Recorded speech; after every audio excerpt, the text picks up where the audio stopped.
resources do you have, and how can you tap into your power? Join us on Uplift.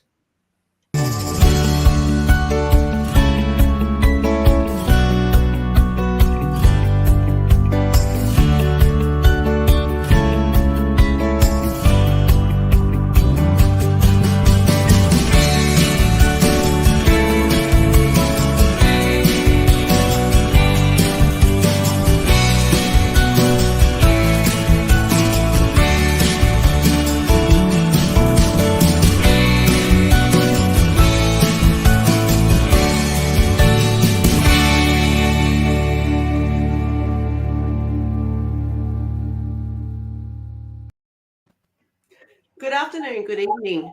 Welcome to Uplift, uplifting conversations that set your heart on fire. My name is Sarah Wade. I'm an art lover, a lover of life. And obviously, we're here today on this lovely live podcast, and we would love you to hashtag live or hashtag replay so other people can get to know all about Liz Ross, who I'll introduce in a moment. Now, obviously, with me today is my lovely co-host from Calgary in Canada. It's lovely to see you, Neil. Welcome. Thank you, and it's lovely. It's wonderful to be here, and I'm really excited that we're talking about relationships today. I'm a 3 times best-selling author. I'm a life coach and a husband of 37 years, and I still have a lot to learn because I'm in the doghouse. Uh-oh. And joining us from Newcastle in New South Wales, Australia, we've got Liz Ross, who is an amazing woman. She is the CEO, founder, and lead healer of Soul Sisters Retreat. She's also an amazing holistic relationship coach and counselor. Welcome, Liz. Lovely to have you here. Yeah, thank you so much for having me, Sarah and Neil. I really appreciate it. Such a pleasure. Hey, we want to get to know you a little bit more. We've asked you on the show because I know you, but other people would love to get to know you too. So what do we need to know about Liz Ross? Yeah, great question. Okay, so I'm 32 years old. I am a female living in Newcastle, New South Wales, Australia. I have an amazing partner of 11 years, Dan. No babies, no fur babies at the moment. And yeah, I'm a holistic relationship coach and healer and meditation teacher, and I have a background in healthcare. I was a nurse, and I guess that was one of the things that led me into a holistic healing coaching business. So, yeah. So it was nursing that actually stopped you where you were. You sort of looked around and thought, this isn't quite right. I'm going to investigate another path. Would that be correct? Yeah, I wanted a more holistic approach. There was a few incidences where there was some bullying and harassment, and my friend passed away the year before, and I did some soul searching and had a spiritual awakening and realized that I wanted to help people more holistically to heal themselves, to heal their hearts and create healthier relationships, because I didn't always have that growing up either. I was actually fostered out when I was 2 weeks of age. So there's a little bit of trauma background, and I'm like, how can I create something so cool that can help people to heal themselves and express themselves and to find their way again? Yeah. Powerful. Yeah.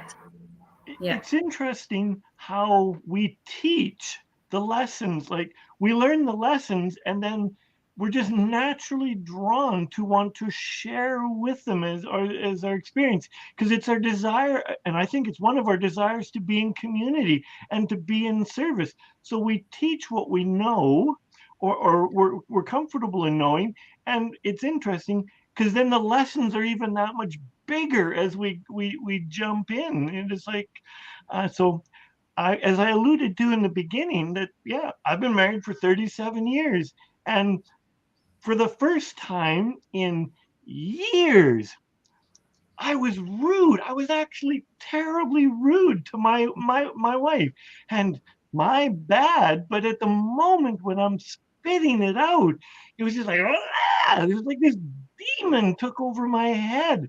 And I'm like, so I'm looking, for me, and I'm looking for hints. So how for helpful communications for our for our listeners and our viewers. What tips have you got to keep discussions civil? Yeah, as in discussions, open discussions. Some specifically, like I think through self-awareness and through connecting to our heart space. This is for men and women. And when we connect to our heart space, we're able to connect to our sense of vulnerability. And I just spoke to my partner before this, keeping it real. And I'm like, what specifically should I talk about? Should I talk about the 3 T's that we've both created together? And Dan mentioned, well, maybe you could talk into the importance of both of the individuals in that relationship taking full ownership and responsibility of themselves, and through their emotional regulation, through becoming aware and understanding their thoughts and feelings before they maybe speak them out, because sometimes we might say things that hurts the other person that we might regret.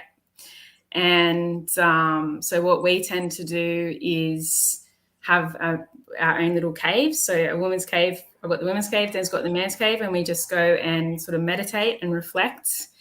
And then we come back and have a cup of tea and actually talk it out after we've soothed our anger or frustration or our hurt.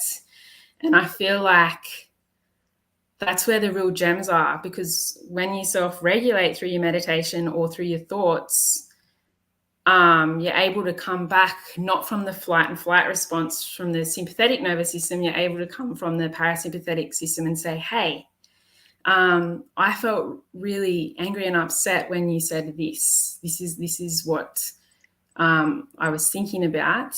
Can we talk about that a little bit more?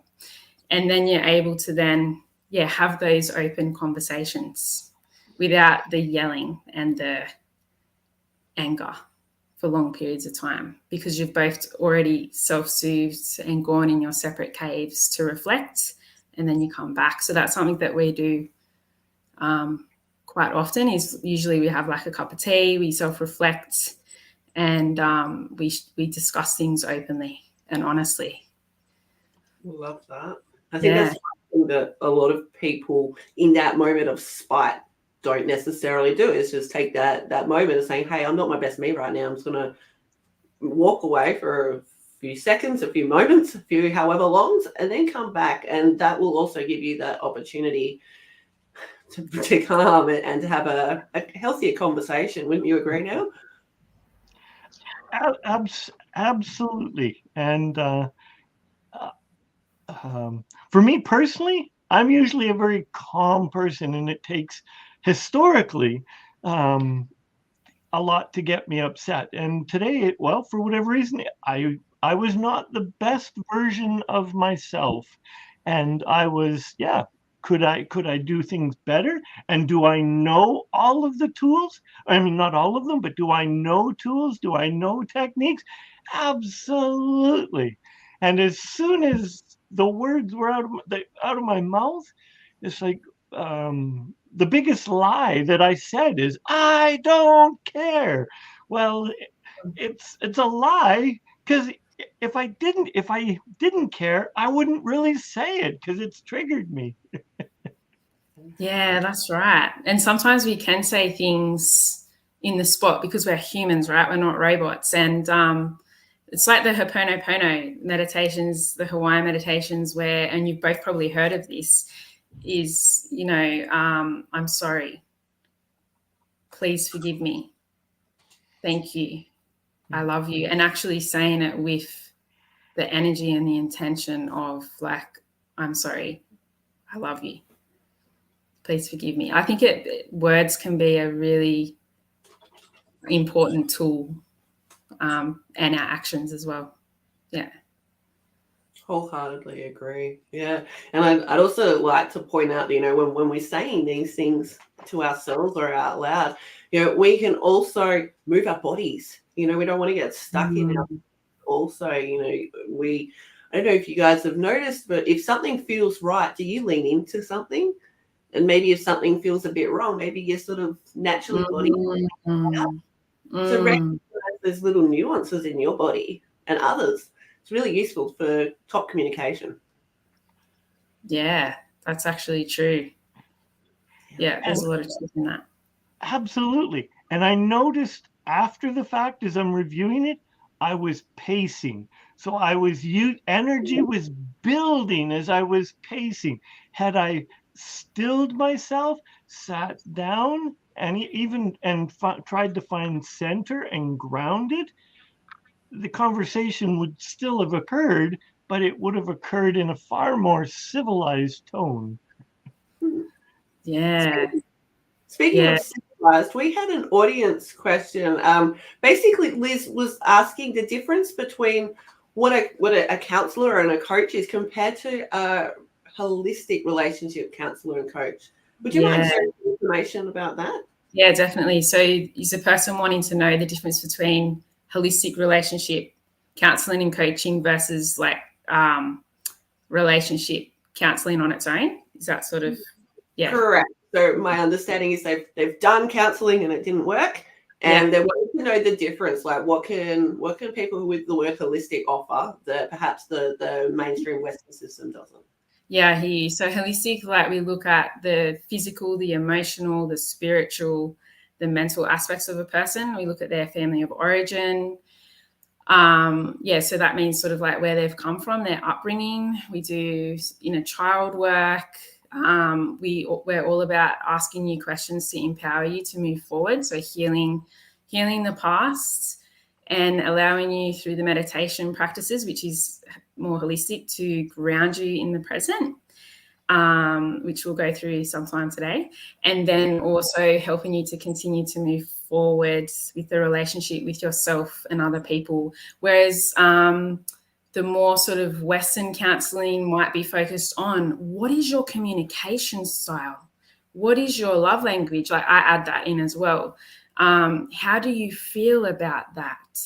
What are your thoughts on that? Those types of things. It might be more about the couple instead of just the individuals as well. And they might not look holistically at like the physical aspects of it as well. And I even look at the medical parts. So what background do we need to know about you and things like that. Holistic's also like the meditation practices. I also utilize Reiki healing, energy healing. So that's also what I mean with holistic timeline therapy, NLP. It's a nice little marinated soup, whereas the traditional counseling might be more just the questioning, the reflecting, and the discussing. And I feel like when we can be in the energy and we feel it, we're able to express more and to release a lot more from our past and to be able to move forward more quickly. Great. I hope that answers the question. I think it does. Yeah, it's been a topic of conversation with a lot of people on and off that I've had over the years. People who know my story know that I went from the psychologist and psychiatrist and highly medicated zombie, depressed, anxiety. I had a bunch of labels and a bunch of pills that were Band-Aid solutions. And when I moved into the holistic space, when I started looking, like, obviously art therapy changed my life. Otherwise, I wouldn't have become an art therapist and I wouldn't be such a huge advocate for the amazing qualities of art therapy. However, there are so many other ways that we can incorporate and do incorporate things into our lives. I know Neil has done so many retreats over the years and spent time with so many amazing people. And Neil, I'm wondering if you'd like to share some of your stories about your holistic journey. I love that, Liz, that you talked about the family of origin. And I love that a lot of people don't take into consideration, and it sounds like you do, simple fact of birth order is so powerful. I am the third child of fourth. So historically, I am the mediator, and my wife is the firstborn and the oldest child, is the oldest. So she's used to being the leader. So it's like when we step out of our roles, it's interesting because our communication styles and our personalities play into that. And I love also the fact that you were talking about the love languages. I use it with many of my friends so that I know, even my male friends. One of my best friends' name is Rick. His primary love language was words of affirmation, and I truly did not understand it. Zero, couldn't get it till I read the book and I talked to other people other than my friend Rick, and then once I understood it, we got along far better because we hit a rough patch because I was in my warrior mode and it's just you just do this, and it wasn't so good for my friend Rick.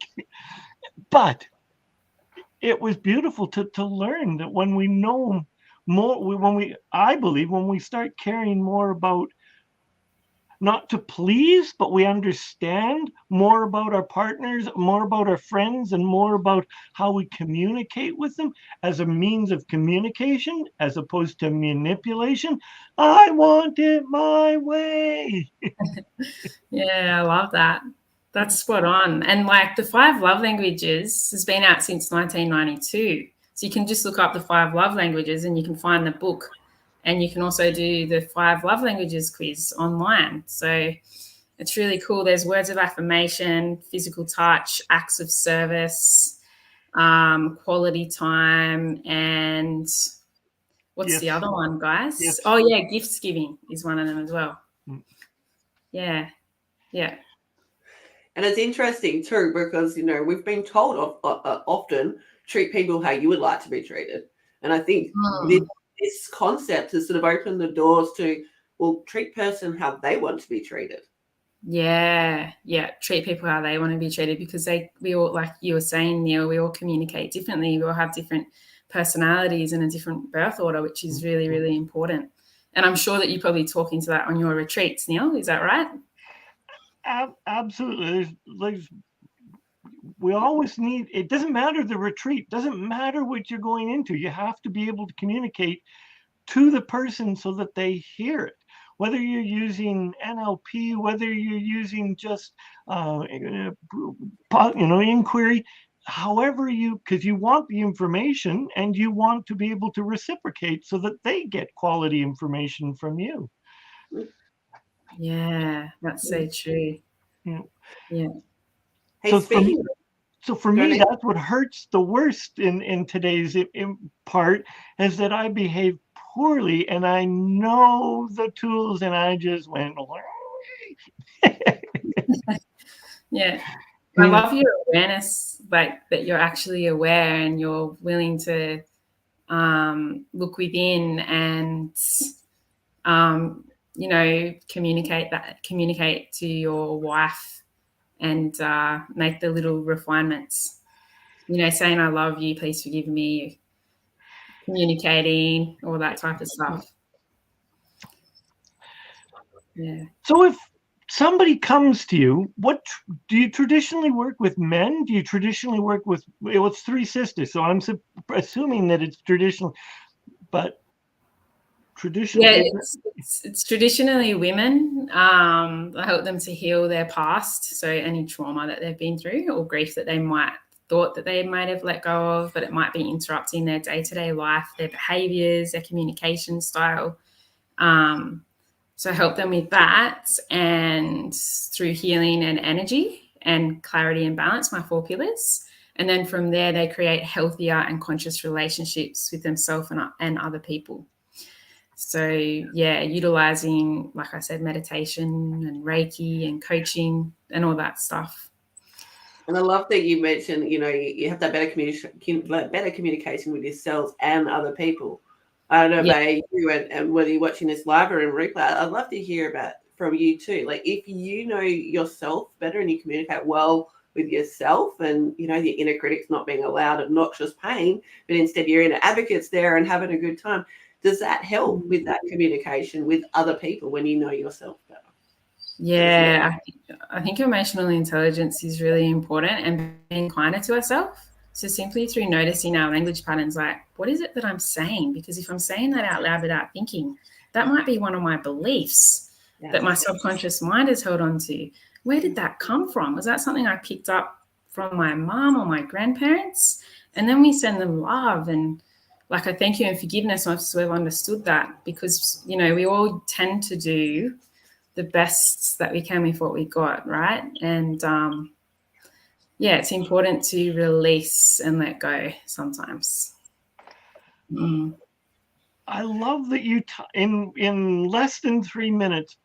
I love the fact that you tied in healing and beliefs, because without healing our beliefs and owning our beliefs, we're just doing, this is me, we're just doing this.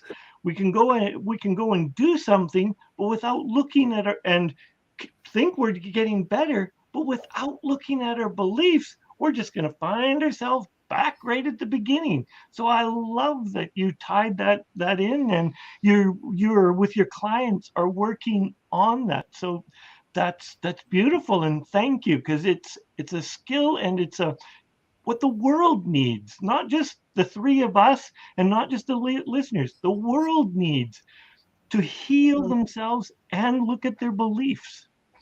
Yeah, that's true. The world, and that includes the family unit. Yeah, and all genders, any age and stage, we all need to heal something, or at least self-reflect, and be willing to take responsibility for ourselves. Yeah, and that heals the universe. That heals our family unit when we heal ourselves naturally. So when we fill up our cup first, that's going to overflow into everyone else around us in our work, at our home, and the way that we speak and how we behave. That's role modeling to our children as well. Absolutely, I love it, because it's one of the four. Dan McGill-Ruiz, he did, the 4 agreements, that our beliefs are given to us. We're not born with any. So it's our community, it's our family, it's everything around us to give us our belief. And at some point in time, I encourage everyone to look at every belief they have. As silly as you think it may be, look at it and decide whether you want it or not. And if it supports you, then have it. Yeah. I love that. It's an interesting question, to think about your core beliefs, and I think that they change over time. I don't know about you, but my core beliefs aren't the same as they were 10 years ago. That's for sure. So my beliefs around family have heightened and changed since having a child, and I 100% agree with you, Liz. Like, that family unit, when we demonstrate to our kids how to behave, it makes a huge difference. Yeah. I've seen that through the clients that I've helped they tend to be mothers or entrepreneurial women. And I've seen the shifts in the kids, because the mom's meditating, they start meditating, or they come in the room while we're all meditating. And I'm like, this is cool. We're co-regulating now. And they're calmer, so they're not yelling at their kids. It's more chilled. They've got more of a routine and structure. So it's cool. So that's a question around what is that what are my core beliefs, or is that maybe a discussion for all of us to talk about? Yeah, it could be a bit of both, I think. I think, curious to know what also our viewers have, that what their beliefs. Are they the same as people you were brought up with, or maybe they're more like the people that you're surrounding yourself with currently? Yeah, that's true. And it shifts and changes, doesn't it? Yeah. I remember when I was in the workplace bullying and harassment environment, which I won't mention names or anything because I've forgiven and released it. I just like to talk about it because that's sort of where I'd come from. And growing up, being fostered out and stuff, I always felt like, I guess my core beliefs were like, I'm not enough and I'm not good enough, if I'm quite honest. And yeah, I think that still sometimes comes up, right? Where I'll be like, oh, can I do this? Like, am I worth this? Like, it does come up. I'm human. But then I'm like, because of all the processes I have and all the support people and having a coach myself and a mentor, like a support and a community and a great partner and myself, I'm able to like sift through it a lot quicker and express it in a way that's healthier, because as a child, I would get really angry and I would like repress and I wouldn't express it. So surprisingly, now I'm like helping other people once I've learned how to express their feelings, because I know that if they're quiet or if they're introvert, that they probably have a lot of thoughts and feelings, but maybe they show it in art or they show it in non-verbal communication. They might step back. So I guess my beliefs now are more based on my values, which is family, love, and contribution, and abundance of all things, and health. So my core beliefs are pretty much like my values, and then I focus on my values the most because that's what I love. Yeah. Absolutely. And if we all are honest and we look around at the friends and the people, like the friends we call our closest friends, they have similar values. Because if they didn't, we would drift away. We would separate. At one point in time, we're the young, we're the reckless, and we're out, at the clubs and we're doing all these things. And then those that still want to do the clubbing and all of that, shouldn't judge here, Neil. We've moved away from that, and we're with people with our values. Yeah, with the same values. That's very true, because we become like the people we hang around the most. Yeah. And the same as kids too.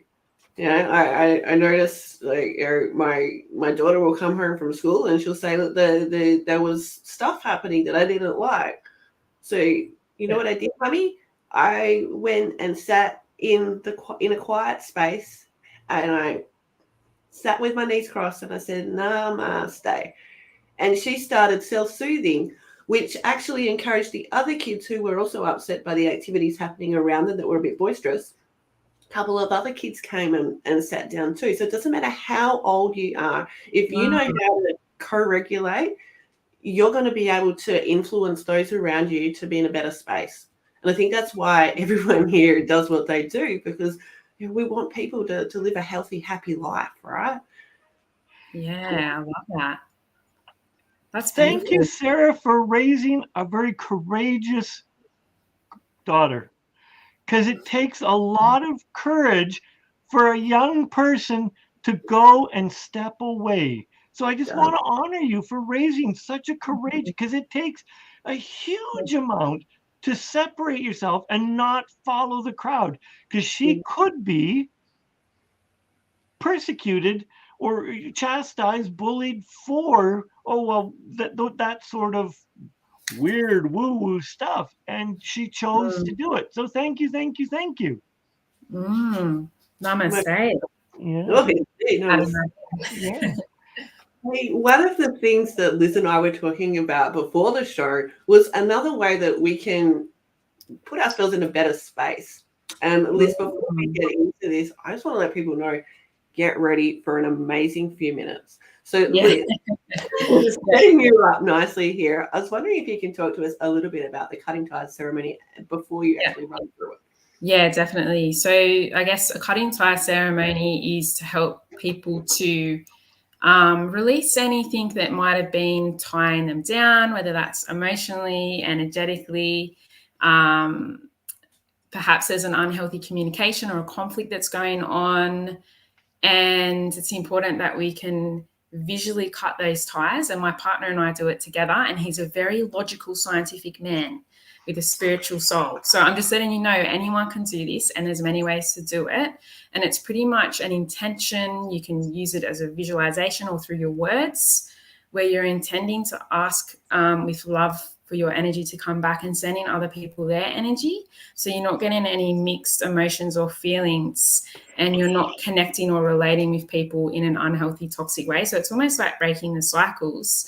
And we can cut ties with anyone, even our loved ones, morning and night or once a week, whatever feels right for you. It's like brushing our teeth. It creates like a clean slate, a fresh plate. You've taken out the bins. There's no hard feelings anymore. The house is clean, so there's not really much to argue about.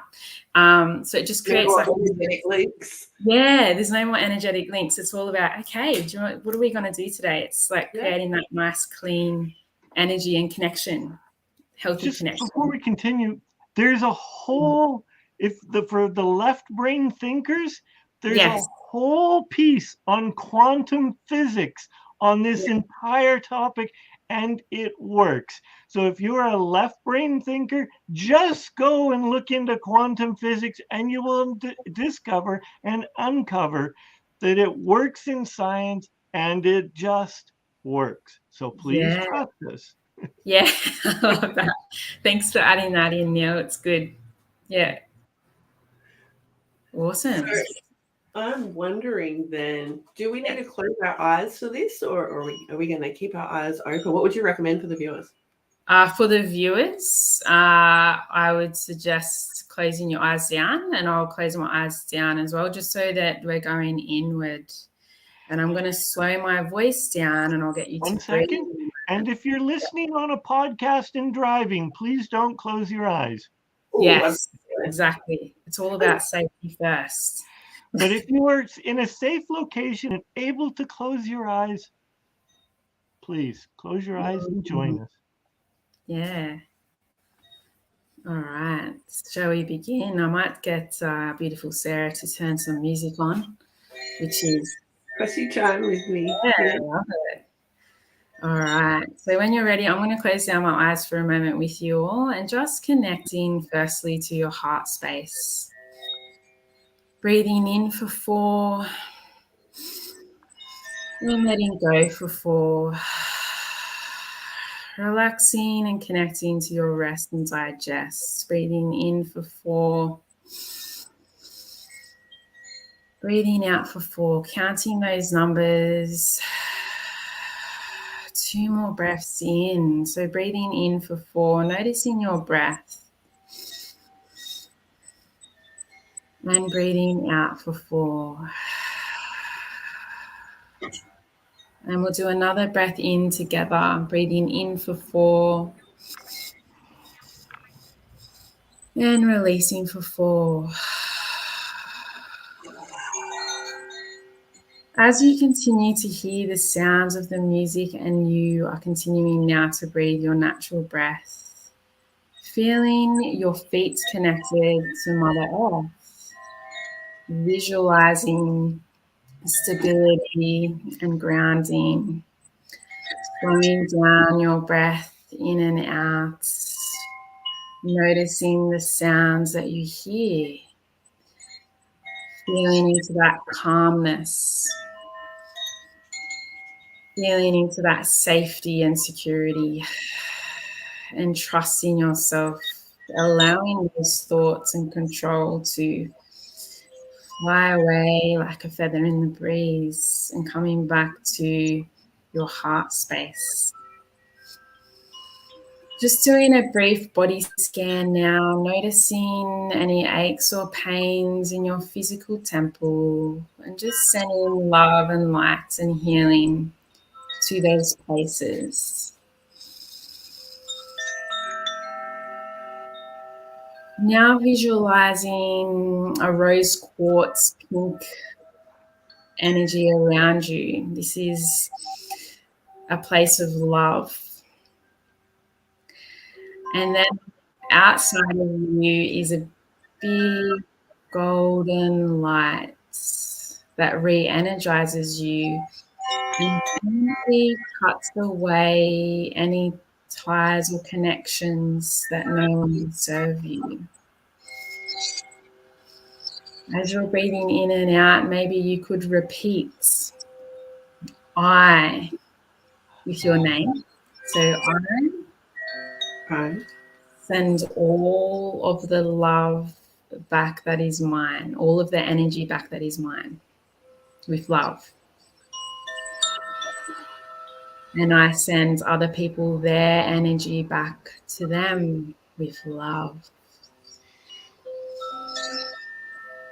And as you continue to hear the sounds and you're noticing the rise and fall of your chest, you may visualize a person or a situation, or maybe you visualize this person throughout this process, and just seeing if you're able to look them in the eye.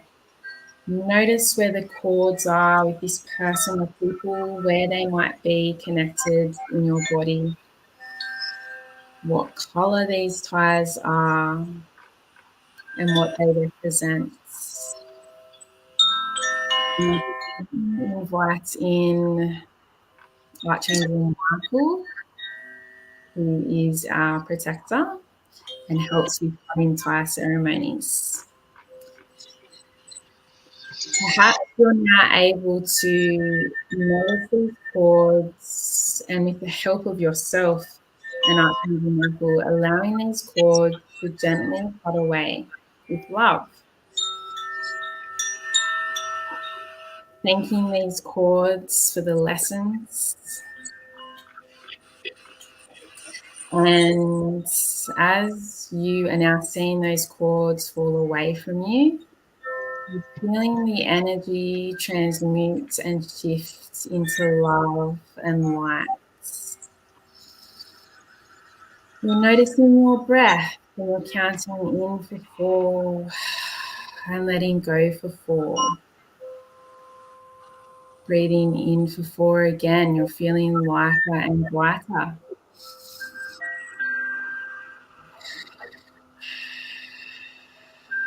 Breathing in for 4, you're feeling more connected to yourself and your energy and your power. Anything on the out breath you need to let go of. And breathing in a grounded feeling, a present feeling,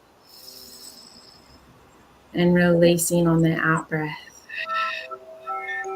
And just before you come back after this cutting ties ceremony, feeling into gratitude and love, flooding your mind, your body, and your spirit with love and joy and peace and gratitude. What does this look like to you? Really honoring yourself now and thanking yourself for going on this journey inwards. I'm going to count down from 4 to 1, and on 1 you'll come back safely to your space. Really feeling stable and connected and free. Really feeling a deeper connection to yourself, to your body, to your mind, to your soul. Feeling lighter and brighter. And the one coming back and anchored in your spaces. Moving your fingers and toes in the body. Hugging yourself. Or giving yourself a pat on the back to say thank you. Thank you. Thank you. You're welcome. Thank you. Namaste. Namaste. Namaste. So, what's the best way? So, if people want to experience a little more of you, what is the best way for people to get a hold of you? Yeah, the best way is on Facebook, because I'm a bit of a Facebook girl. So there's my Facebook page there, actually. Thanks, Neil. You're so organized. I love that. Yeah. You can send me a DM and we can start from there. Or you can check me out on my Instagram page as well, Liz Ross. And also my packages and about me, if you want to know more, is on my website, www.lizross.com.au. Love it. Yeah.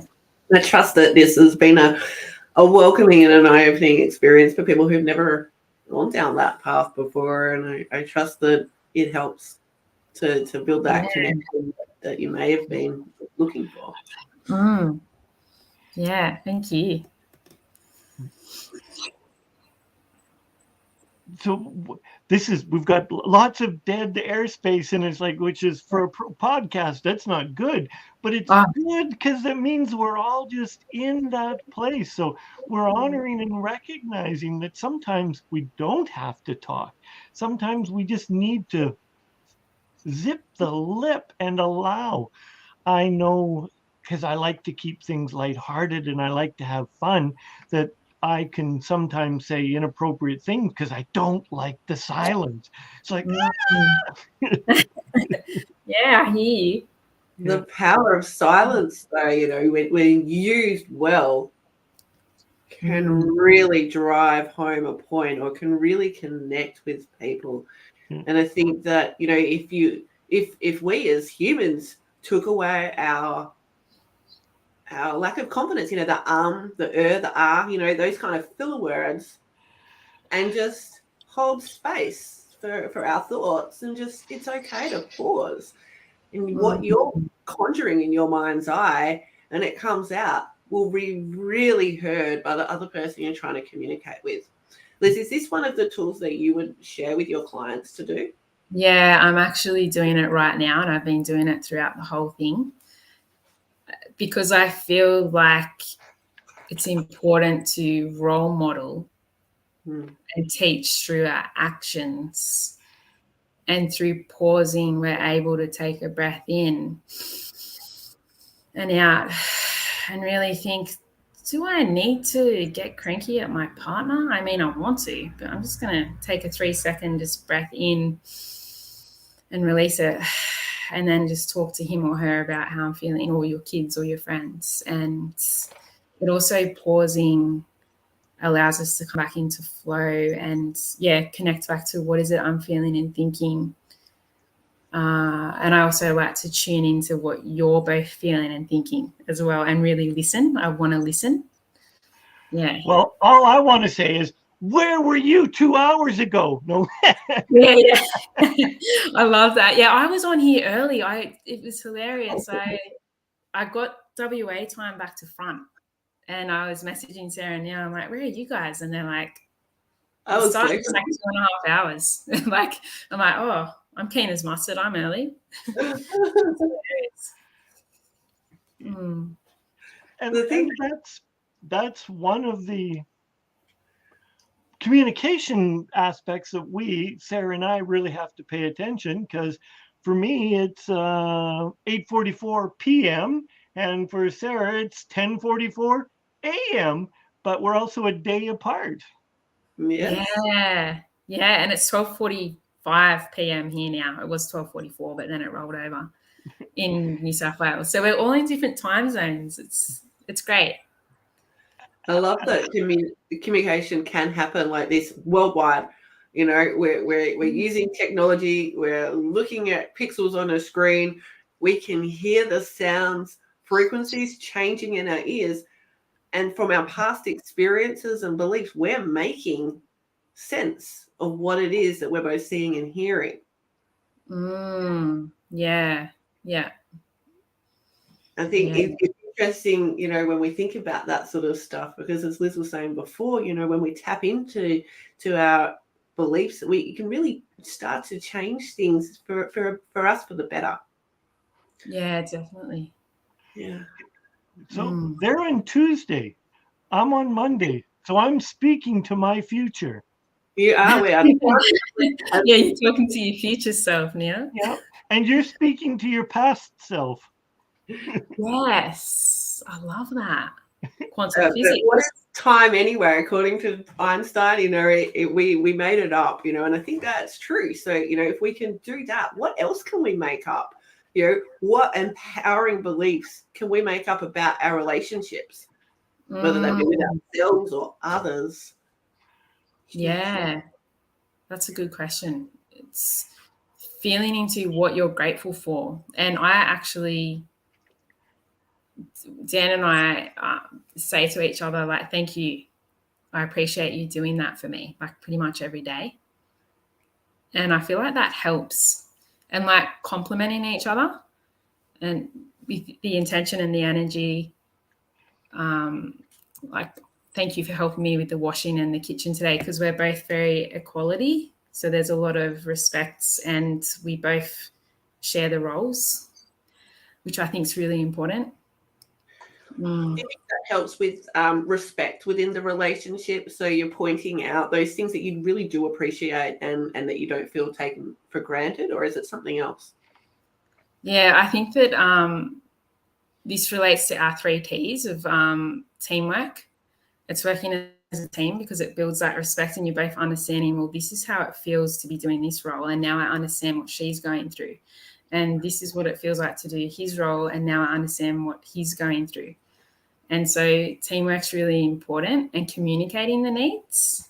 So through talking, which is another T. So talking to each other about what it is you want, which builds trust, which is the final T. So building the trust is sharing truth, even if it's the ugly truth, and it might not be nice to say, it's still the truth, and it's to help yourself and your partner to grow, which is one of the 6 human core needs, is growth. Yeah. I love that you mentioned talking, because as all healthy relationships need, to my view, need to ask and talk to communicate, so that I am not going on past history. So you said this 2 seconds ago. Does that, whatever you said 2 seconds ago, still stand? Or am I now working from the point of an assumption, which is we as humans are programmed to take the shortest cut in the shortest way, which in most cases is assumptions. But assumption is a horrible way to be in relationship with anyone, and especially ourselves.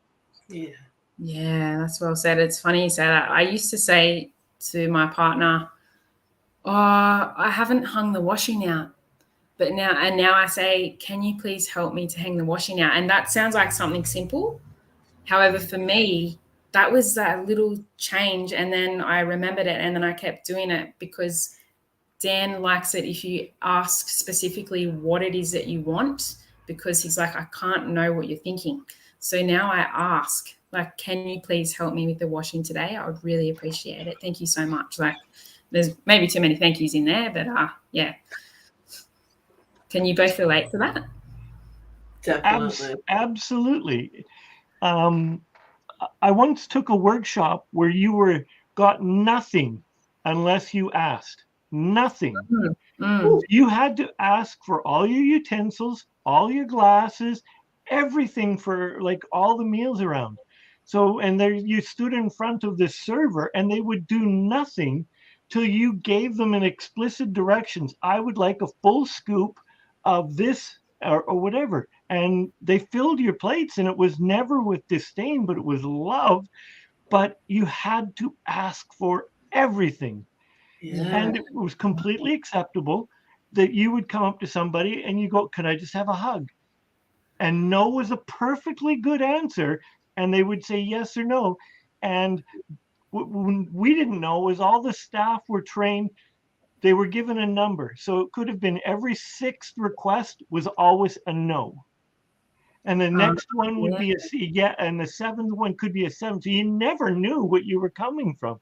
So it was just a yes or no. So it taught you to still ask and be vulnerable and still get a no. Yeah, that's vulnerability, isn't it? Because I still sometimes feel that vulnerability when I actually specifically ask what I want. And then I realize it's okay. And it also creates consent and boundaries. When I'm hearing you, Neil, they're asking, is it okay if I do this? And gaining that consent, especially if someone's been through trauma. And then you're creating that boundary of this is what I will and will not tolerate. These are my standards and values to protect myself and my energy. Yeah. I'd like to add to that too, people aren't mind readers. Like if you've got a lot of stuff happening and you don't let other people know, they don't actually know what you're going through. You actually have to share with people. And again, it takes away that assumption. It builds communication, and it also builds that trust and rapport. I've got a lot going on. I don't have the time for whatever little request you're asking me for, or a big request. Again, it sets those boundaries, and they're really, really important. They are. So this is an unfair question to Sarah as almost a single mother raising a beautiful little mini version of herself. How hard was it for you to begin to ask for help? Because you're an entrepreneur, you're a mother, you've got a million tasks going on. How hard was it for you to learn to ask for help? Various levels of difficulty and ease, Neil, depending on the time. So, for example, with the painkillers that I was taking, my daughter was born an opiate-addicted baby. She really, really struggled, especially her first couple of days of life. I asked for help. We spent 9 days in hospital. I spent 1 day at our house, and then I asked for help and asked if we could move in with my mother-in-law because I was struggling. Asking for help made a huge difference for me in that time. Asking for help further down the track made a huge difference, for my coaching business and for my art therapy businesses separately and together now, because I was able to access beautiful information and source of grounding when I was confused. Which way do I go? Asking for help was huge when I went to hospital after trying to commit suicide. Asking for help got me to a point where I found a group. It happened to be an art therapy group that completely fucking changed my life. Asking for help is one of the best things I've ever done. And I wonder what's helped you guys. Yeah. What help could you use right now that you're afraid to ask for? Thank you for sharing, by the way, Sarah, your story and vulnerability. That's me. Thank you. Absolutely. And I love the segue to it's not just single mothers, it's everyone that we're taught, men are taught to be the lone wolf. And one of the reasons, and only a small part, is men don't ask for help. So we're more vulnerable to committing suicide. So to all you men listening out there, please ask for help. Yeah. It's a very powerful 4-letter word that I think, the more we utilize it, the better that we can be,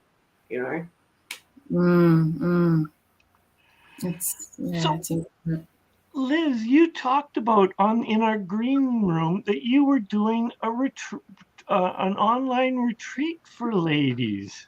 Yeah, yes. So next month, Saturday the 4th of September.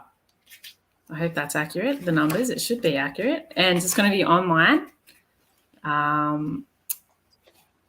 Probably 10 till 2, 10 till 4. And 3rd. It's on the 3rd of September. And myself and 2 of my best friends who are co-founders with me, we Soul Sister Retreats, will be providing this service and sharing education and different techniques, and then having people go into different groups so we can do drumming ceremonies and Reiki infused meditation ceremonies as well, and then sharing back in the Soul Sister circle. So yeah, it's exciting. Oops, that wasn't supposed to pop up. That's I okay. interrupted the beautiful. So to get more information, so they just need to DM you on your Facebook page? On Facebook? Yeah, and then I can send them more details about that event. Wonderful. Yeah, it'll be a nice intimate group, because I feel like the more intimate, the more we can open up and feel safe to share anything that we need to share. Beautiful. Yeah. Wonderful. It's so exciting. And Sarah, you've got some great work always up your sleeve. What are you doing? Well, as you guys know, I had COVID recently, so I've taken a huge step back, and I've spent a lot of time recently ripping cardboard and adding hot glue to make these beautiful fairy houses. If you want to check them out, come to my page and you can have a look. There's some beautiful creations. And what really helped me was just the ripping of the cardboard, because I had nothing else left. I had a bit of frustration because I was missing my child for a 12-day period. I was ripping. I was able to glue things back together, and that was a beautiful way to reconnect my thoughts in a healthier way. So I have a wait list happening for Evolve at the moment, because I needed to take a step back and look after myself. I'm doing one-on-one VIP clients only at the moment, but if you want to come and join me and do amazing things like, I don't know, diarize without words and use symbols and have fun with your body, but also release trauma and help yourself to help you have a better relationship with yourself and others, ask me about Evolve. Jump into my channel. And I know Neil's been conjuring some amazing things too. Are you going to spill the beans, or is that a later thing? I'm putting on 2 writers' retreats. I have discovered one of the keys that many people do, as many authors do, is they don't take the time to get out of their busy lives to write. So I've decided that the best thing to do is to, because I need the time and I know firsthand that it works, is I've created 2 retreats. One is local in Alberta, Canada, and it will be in Sylvan Lake. And the other one will be in Playa del Carmen in Mexico. One is a little more laid back. One is to feel a little more riches to it. We've got a chef coming. So it's 2 different retreats. You can just jump onto my page at neilthrussell.com and we can get you hooked up and signed up. And I would love to see you there. Awesome. That's epic. And I'm only talking really fast because I just glanced over to see the timer and I went, how is this possible? How can we have used up almost an hour already? So I'm just going to jump right in, and I'm going to go first, and then I'm going to ask Liz to share, and then Sarah will take us home. And I'm just going to ask Liz to share some words last words that she would like to leave our viewers and our listening audience. And I'm just going to go. You are worthy of your dreams. You are worthy of all your aspirations. And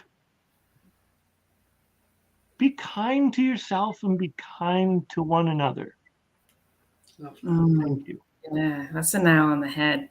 And I like to say, you are loved, you are worthy, you are significant, and each and every one of you has a purpose here, and it is okay for you to ask for help at any time.